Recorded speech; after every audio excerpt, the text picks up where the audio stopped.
Assalamualaikum. Hello and welcome to another exciting video on CS circuit. Well, I hope आप सब खैरियत से होंगे और अपना ढेर सारा ख्याल भी रख रहे होंगे एंड ऑब्वियसली पढ़ भी रहे होंगे. सो बेसिकली इस वीडियो में हम डिस्कस करेंगे कंप्यूटर साइंस ग्रेड 11th के अपडेटेड मॉडल पेपर्स को. ठीक है, मॉडल पेपर के बेसिकली हमने जो है वो SRQs के पार्ट 2 को इसमें डिस्कस करना है. ठीक है, सो without wasting your time, I'm gonna start this video, and do not forget to like, share and subscribe as well. Let's start with question number 1. Given the following pseudocode, modify the pseudocode to print the product of odd numbers from 1 to 30. Okay, दो चीज़ें जो हमने देखनी है इसमें, like what is pseudocode, क्या होता है, ऑड नंबर्स कौन से होते हैं. ठीक है, पहले हमें इन चीज़ों का क्लियर होना चाहिए, देन हम pseudocode को जो है वो मॉडिफाई भी करते हैं. ठीक है, pseudocode is basically like a mix of regular English and programming language used to understand the logic of a program. Okay, इस पे आप किसी डिपेंडेंट नहीं होते किसी भी प्रोग्रामिंग लैंग्वेज में. आप जो है वो अपनी नॉर्मल इंग्लिश को, प्रोग्रामिंग लैंग्वेजेस को बेसिकली यूज़ करते हैं ताकि आप प्रोग्राम की जो लॉजिक है उसको ईज़िली अंडरस्टैंड कर सकें. ठीक है, और आपको जो लॉजिक है वो बिल्कुल जो है वो क्लियरली समझ आ सके. ठीक है, हमने यहाँ पे जो है वो ऑड नंबर्स को मॉडिफाई करना है इस सूडो कोड में 1 से लेके 30 तक. ठीक है, ऑड नंबर्स हमारे पास होते हैं 3, 5. ठीक है,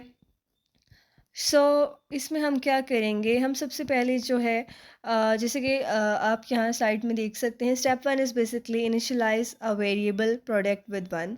हम जो है वो उसको 1 से इनिशियलाइज़ करेंगे. ठीक है, और वेरिएबल आई को भी हम 1 से इनिशियलाइज़ करा देंगे. ठीक है, अब जो हमारे पास क्वेश्चन में जो है स्टेटमेंट वो गिवन है कि हमने 1 से 30 तक जाना है. ठीक है, हम कह देंगे कि जो आई की वैल्यू है बेसिकली ये लेस देन होनी चाहिए या फिर इक्वल होनी चाहिए किसके, 30 के. 30 को हमने एक्सीड नहीं करना है. ठीक है, और आई को हमने जो है वो 1 से इनिशियलाइज़ कराया था. ठीक है, इसमें हम इंक्रीमेंट जो हम करेंगे वो होगा 2 का, यानी कि 1 + 2 which will be equals to 3. 1 is odd number, then 3 is odd number, then 5. इसी तरह हम जो है वो जब 3 में 2 का इंक्रीमेंट होगा 5 हो जाएगा, 5 में 2 का इंक्रीमेंट होगा 7, इस तरह से. और अनटिल अनलेस हम इसको वहाँ तक इंक्रीमेंट करेंगे कि जब वैल्यू आपके पास 30 से लेस या उसके इक्वल ना हो जाए. ठीक है, जब ग्रेटर होगी तो ऑब्वियसली जो हमारा जो कंट्रोल है, जो हम कह सकते हैं हमारा जो कंडीशन है वो फॉल्स हो जाएगी. ठीक है, and then step 6 is print product. Okay, question number 2 is briefly explain any 3 types of cloud computing model. सबसे पहले हम देखते हैं कि what is cloud computing. Basically cloud computing means store and access data on internet instead of computers hard drive. ठीक, alright, so types हमारे पास हैं. first one is infrastructure as a service. ठीक है, it is basically like renting the basic physical and virtualized resources you need to run your applications. Okay, then we have platform as a service. It's basically like renting a platform that includes tools and services to help you to develop, test and deploy your applications. Okay, जैसे कि हम कह सकते हैं कि इसको हम किसी रेडी टू गो इन्वायरमेंट को हम जो है वो रेंट करते हैं, किसके लिए, लाइक डेवलपमेंट के लिए. ठीक है, and then we have software as a service. It is like using software that is hosted in the cloud and accessed through the internet. Okay, जैसे कि अगर हम बात करें ईमेल सर्विसेज की, कस्टमर रिलेशन मैनेजमेंट की बात कर लें, या प्रोडक्टिविटी टूल्स की. Alright, question number 3 is differentiate between supervised and unsupervised learning with daily life example. Alright, both of these are types of machine learning. Supervise learning basically इसमें जो है वो मॉडल को ट्रेन किया जाता है नॉन इनपुट पे. ठीक है, लेबल डेटा को हम यूज़ करते हैं. The model basically learns to predict outcomes based on the input output relationship. यहाँ पे अगर हम बात करें जैसे कि एक एग्जांपल मेंशन की है कि जैसे कि हम सोचें कि टीचर जो है वो मैथमेटिक्स का होमवर्क जो है वो समझाने में हेल्प आउट कर रहा है बच्चों को. The teacher show the them problems with the solutions, like कोई एग्जांपल्स पहले से ही दे दी जाती हैं, यानी कि लेबल डेटा होता है, नॉन इनपुट होती है. ठीक है, तो बेसिकली स्टूडेंट इसी से अंडरस्टैंड करते हैं और जो है वो कोई न्यू जो है वो एग्जांपल बना सकते हैं, समझ सकते हैं. ठीक है, For example, a spam detection system in email uses labeled emails like spam है या नहीं है, ठीक है. Then we have unsupervised learning. Unsupervised learning में जो है वो हमारे पास unknown data होता है, ठीक है, unlabeled data. Basically, algorithm tries to find patterns or groupings within the data without any specific guidance. All right, जैसे कि works with unlabeled data and like exploring and grouping without guidance. All right. Question number 4 is compare star and ring topologies with respect to scalability, reliability and architecture. Alright, star और ring की हम बात करते हैं. सबसे पहले अगर हम स्केलेबिलिटी की बात करें, बेसिकली स्टार टोपोलॉजी जो है वो it's more scalable and reliable due to its centralise nature. Okay. And ring topology basically उसमें जो है वो सिंपलर कनेक्शन तो होता है, बट जो है उसमें ना अगर हम एक भी सिस्टम को रिमूव करते हैं, एक भी नोड हम रिमूव करते हैं, तो आपका जो होल नेटवर्क है वो ब्रेक हो जाता है, ठीक है. So star topology is basically highly scalable, ठीक है. हम इसमें से जो है वो नोड को या जो हमारा कंप्यूटर सिस्टम होता है उसको हम इजीली ऐड और रिमूव कर सकते हैं, ठीक है. बट जो इसकी सेंट्रलाइज नेचर है, लाइक इसमें जो हमारे पास हब होता है, अगर वही रिमूव हो जाए, उसी में कोई एरर आ जाए, तो आपका होल नेटवर्क जो है वो डिस्टर्ब हो जाता है, ठीक है. Ring topology is basically moderately scalable. आप न्यू डिवाइसेस को जो है वो अगर ऐड करेंगे या रिमूव करेंगे, तो वो आपका जो रिंग है वो ब्रेक हो जाएगा, ठीक है. उसकी वजह से आपका तमाम नेटवर्क जो है वो डिस्टर्ब हो जाएगा, ठीक है. देन रिलायबिलिटी की अगर हम बात करें, obviously star is more reliable. If one cable और डिवाइस फेल्स, उसकी वजह से जो है वो आपका पूरा सिस्टम, जो आपका पूरा नेटवर्क है वो डिस्टर्ब नहीं होगा. जबकि रिंग के केस में ऐसा है कि अगर आप एक भी नोड को ऐड या रिमूव कर रहे हैं, तो आपका तमाम नेटवर्क जो है वो डिस्टर्ब हो जाता है, ठीक है. आर्किटेक्चर जो है वो स्टार का इट्स बेसिकली सेंट्रलाइज्ड आर्किटेक्चर. जो है तमाम डिवाइसेस आपके हब या स्विच के साथ कनेक्टेड होती हैं, ठीक है. सो इसकी वजह से जो है वो इजीली इसको मैनेज किया जा सकता है, ठीक है. जबकि जो रिंग टोपोलॉजी है, इट्स डिसेंट्रलाइज्ड आर्किटेक्चर. हर एक डिवाइस जो है वो दूसरी डिवाइस से कनेक्टेड है, ठीक है. So question number 5 is consider the following examples of scenarios and identify whether the waterfall or agile model would be the most suitable for development. All right. First one is building construction, developing web application, digital marketing campaign, automobile production, public work projects and research projects. Okay, firstly हम देखते हैं कि agile model क्या कहता है और waterfall model में क्या बेसिक डिफरेंस है. agile मॉडल जो है, it is like building a project in small manageable chunks, ठीक है. आप जो है वो उसको इजीली मैनेजेबल चंक्स में डिवाइड कर लेते हैं, आप उसको स्मॉल पार्ट्स में मोर जो है वो ज़्यादा आसानी से उसको सॉल्व कर सकते हैं, ठीक है, और आपको फीडबैक भी मिल जाती. जबकि अगर हम वाटरफॉल मॉडल की बात करें, तो ये जो है वो स्ट्रक्चर्ड होता है, इसको जो है वो स्टेप बाय स्टेप प्लान किया जाता है, ठीक है, और स्ट्रिक्ट सीक्वेंस इसमें फ़ॉलो किया जाता है स्टार्ट से लेके एंड तक, ठीक है.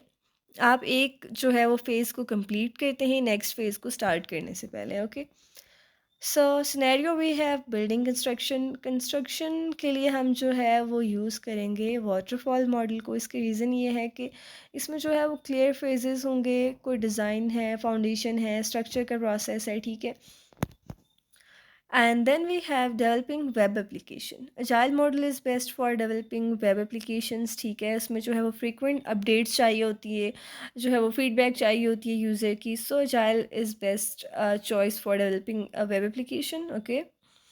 Then we have digital marketing campaign. इसके लिए भी Agile model जो है वो best है. It's basically most suitable. Campaigns benefit from flexibility and quick iterations based on market feedback and performance metrics.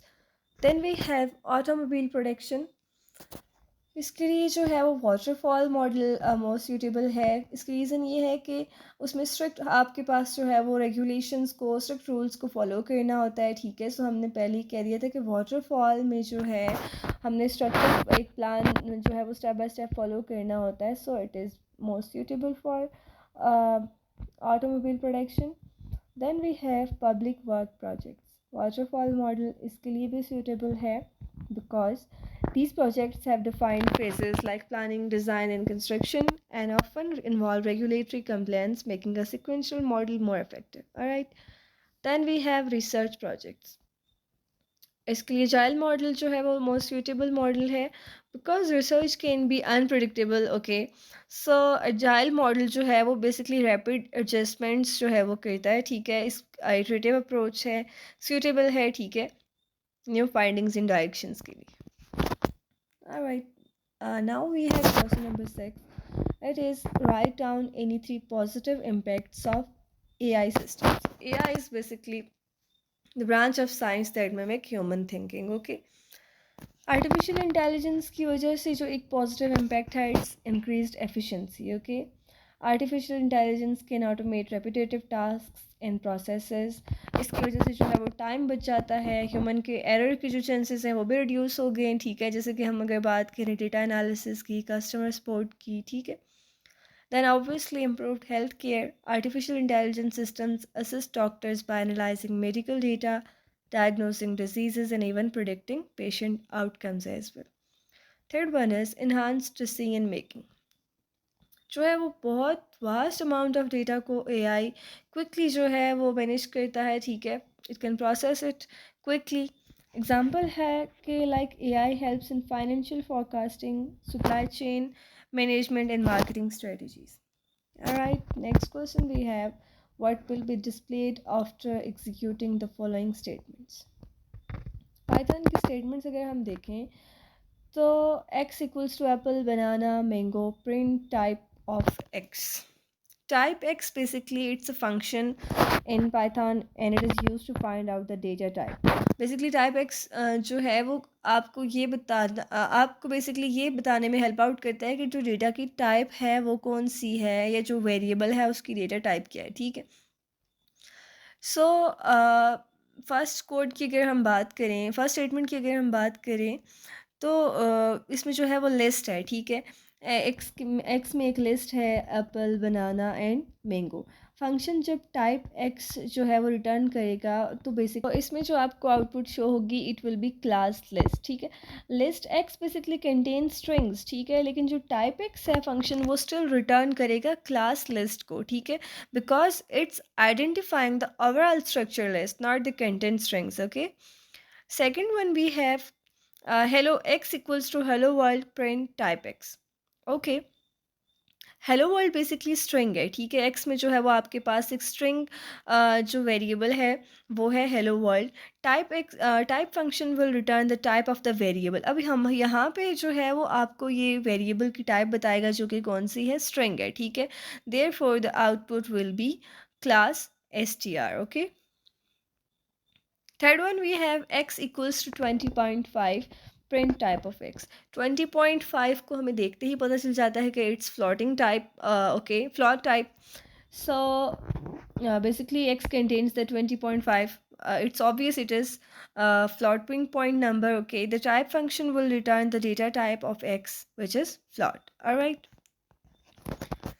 question number 8 is draw or and NaN gate with their truth table OR gate अब आपके सामने है symbol इसका जो है वो are get में हमने सिंपली एक्स वाई लिया ठीक है एंड आर गेट को हम कैसे जो है वो आइडेंटिफाई कर सकते हैं लाइक प्लस का ऑपरेटर यहाँ पे यूज़ होता है ठीक है और अगर हम एंड को जो है वो किस तरह से आइडेंटिफाई करते हैं like it will be product x y okay अच्छा ट्रुथ टेबल की अगर हम बात करें we have x y in output function और हमने जो है वो इसमें 4 इनपुट्स ली हैं और वी हैव 0 0 1 1 एंड देन 0 1 0 1 और गेट में हमेशा जो है वो दोनों इनपुट्स जब अगर तो फॉल्स हैं तो आपके पास आउटपुट फॉल्स आती है ठीक है यानी कि अगर आपके पास एक भी इनपुट हाई है या अगर आपके पास एक भी इनपुट 1 है या ऑन है तो हमें जो रिज़ल्ट मिलता है वो 1 मिलता है ठीक है यानी कि अगर हम बात करें फर्स्ट की तो x is 0 y is 0 we will get 0 then in second x is 0 y is 1 we will get 1 then in third term we will get 1 and both on है तो obviously we will get 1 okay NaN gate जो है वो basically and gate आपको जो है वो basic gates को यूज़ करते हुए बनता है। एंड बेसिक गेट इसमें कौन सा यूज़ होता है, एंड, ठीक है। फर्स्ट आपके पास एक्स वाई आ गया, F equals to x y. यहाँ पे जब आप इसको नैंड गेट बनाना चाहते हैं तो आप यहाँ पे नॉट गेट लगा देंगे, ठीक है। Not means inverter and it will give out output F equals to x y bar. Bar means not gate. यहाँ पे हमारे पास इसका जो ट्रुथ टेबल है, we have take 4 inputs, okay. So and gate में क्या होता है कि आपके पास दोनों जो इनपुट्स हैं उनका ट्रू होना, यानी कि उनका 1 होना ज़रूरी है। सो इन फर्स्ट 3 कोई भी जो दोनों इनपुट हैं वो 1 नहीं है, लास्ट में हमारे पास 1 है, तो आउटपुट विल बी 1। और जब हम एक्स वाई पे बार लगाएंगे, यानी कि हम नॉट ऑपरेटर लगाएंगे, तो ये आपके पास बन जाएगा 0 will be 1, then 1 1 and 0, okay. So basically it is NAND gate.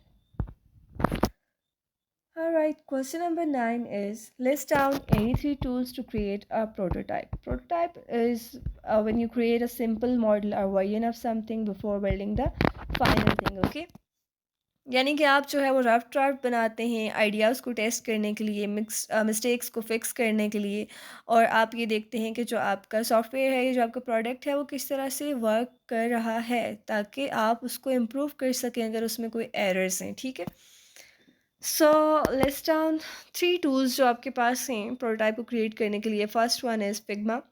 ये वेब बेस्ड डिज़ाइन टूल है, ठीक है, यूज़र फ्रेंडली है, and basically it supports team collaboration in real time. Second we have Adobe XD, vector based design tool है, ठीक है, web and mobile apps के लिए। It basically integrates well with other Adobe products and it is powerful for creating high fidelity prototypes. Third one is इनवीएन। ये digital project design platform है, ठीक है। It basically focuses on prototyping and collaboration side of design, okay. Question number 10 is write a Python program that takes an alphabet as inputs and prints whether it is a vowel or consonant. Alright, Python code जो है आपके पास basically its letter equals to input into an alphabet, okay, dot lower hash convert the lower case for easy comparison. hash ये basically single line comment को add करने के लिए use हुआ है, ठीक है। देन आपके पास अगेन कमेंट है, if letter in A E I O U print F letter is a vowel, LF letter is alpha and then letter। अच्छा, LF basically it is Python में जो है LF stands for else if, okay. इसमें आपने बिल्कुल भी confuse नहीं होना। LF ये जो लिखा हुआ है ELIF, ये else if के लिए यूज़ हो रहा है, ठीक है। ये बेसिकली कंडीशनल स्टेटमेंट है, ठीक है, जो कि चेक की जाती है। It basically use to check another condition if the previous if condition is false, okay। Basically, the program converts the input to lowercase using dot lower function to handle both uppercase and lowercase letters, okay। जो ये जो है वो check करता है कि like जो string है AEIOU, इसमें जो vowels हैं, if it's not a vowel, the program checks whether the input is a valid alphabet and then consider it, okay। If it consider it a consonant, okay। Question number 11 is what is the impact of the digital divide on connectivity? What strategies should be taken to bridge the digital divide? Give any two. Okay, सबसे पहले हमें ये पता होना चाहिए कि digital divide क्या होता है। Digital divide basically refers to the gap between individuals, households or regions that have access to modern information and communication technology। जैसे कि अगर ICT है, इंफॉर्मेशन एंड कम्युनिकेशन टेक्नोलॉजी, जैसे कि अगर हम बात करें इंटरनेट की, कुछ लोगों के पास है, कुछ के पास नहीं है। सो इसकी वजह से जो है वो डिजिटल डिवाइड होता है, ठीक है। Digital divide occurs, okay. So, limited access to the information and opportunities.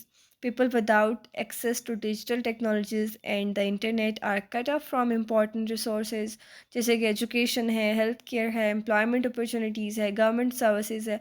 Obviously जिन लोगों के पास एक्सेस ऑफ ये जो आपके पास इंटरनेट है, एक्सेस कुछ लोगों के पास एक्सेस है और कुछ लोगों के पास नहीं है, so they can get more opportunities due to this, and someone with lacking these resources, तो उनके लिए मुश्किल होती है, दिक्कत होती है उन्हें, ठीक है। Reduce social cohesion. When people in a community are separated because of things like money or education, they don't interact much with each other. This can make them feel like they are belong to different groups, almost like there are teams. Okay, इसकी वजह से जो है वो लोग काम एक साथ करना जो है वो उसको अवॉइड करते हैं, उनके कॉमन गोल्स नहीं रहते, ठीक है। एंड इसके लिए जो स्ट्रेटजीज़ हैं वो ये हैं कि जो है वो फ्री वाईफाई कम्युनिटी प्लेसेस में जो है वो प्रोवाइड किया जाए। लोकल गवर्नमेंट की जो है रिस्पॉन्सिबिलिटी होनी चाहिए कि they can set up free wifi in places like libraries, parks and community centres. Basically यहाँ पे जो है वो एक हजूम होता है तो वो वहाँ पे इजीली एक्सेस कर सकते हैं इन चीज़ों को, इंटरनेट को, ठीक है। This way, people who don't have the internet at home can go to these places to get online for school, jobs, or talk with friends and family. Okay. Second one is help for families to get internet. The government can help families who don't have enough money to pay for internet service. They can give money or discounts to these families so they can afford the internet. Okay. Question number 12 is what is the difference between correlation and causation? Illustrate with example. Correlation का मतलब ये है कि यानी कि दो चीज़ें आपस में जो है वो रिलेटेड हैं, ठीक है, और या फिर वो एक ही वक्त में जो है वो like they are occurring at the same time, but it does not mean one thing causes the other. And causation is basically means that one thing actually causes the other thing to happen, यानी कि इसी की वजह से जो है वो दूसरी चीज़ भी दूसरी चीज़ का सबब बन रही है, ठीक है। कोरिलेशन जैसे कि अगर हम बात करें test scores and study time, okay. Correlation इसमें किस तरह से है कि students who study more hours tend to get higher scores, higher test scores. अब ये कोरिलेशन क्यों है? बिकॉज जब आप लॉन्गर टाइम के लिए स्टडी करते हैं तो you may get better scores. It doesn't mean कि studying more hours alone causes higher scores. Factors like how effectively a student studies or their prior knowledge also play a role, okay. And question की अगर हम बात करें exercise in health, regular exercise leads to better health obviously. अब इसको हम क्यों consider करेंगे? क्योंकि जब आप एक्सरसाइज करते हैं रेगुलरली तो आपकी जो बॉडी है वो डे बाय डे स्ट्रांग होती जाती है, ठीक है, और आप जो है वो अच्छा फील करते हैं। This direct effect shows that exercise causes improvements in health. Question number 13 is right a Python function find max that takes two numbers as inputs and return the maximum number. Okay, basically जो है इस programme में define max find max num1 num2 if num1 greater than num2 else return num1 else return num2। और hash example इसमें जो है वो ये सिंगल लाइन कमेंट को ऐड किया, अंदर एक एग्जांपल को यूज़ किया है। Basically the function find max num1 and num2 takes two arguments, okay. Two arguments कौन से हैं? num1 and num2। It will check if the num1 is greater than num2. If it is, then it will return num1, otherwise it will return num2, okay. You can easily test this function by using these two numbers like 10 and 20 and it will print the maximum number, okay। और यहाँ पे जो है वो maximum number कौन सा है? 20। Alright, question number 14 is identify the following statements as parameter or statistics, okay। इसमें हम देखते हैं कि पैरामीटर कौन से हैं और स्टैटिस्टिक्स कौन से हैं, ठीक है। पैरामीटर बेसिकली होता क्या है? It is a value that describes a characteristic of a population.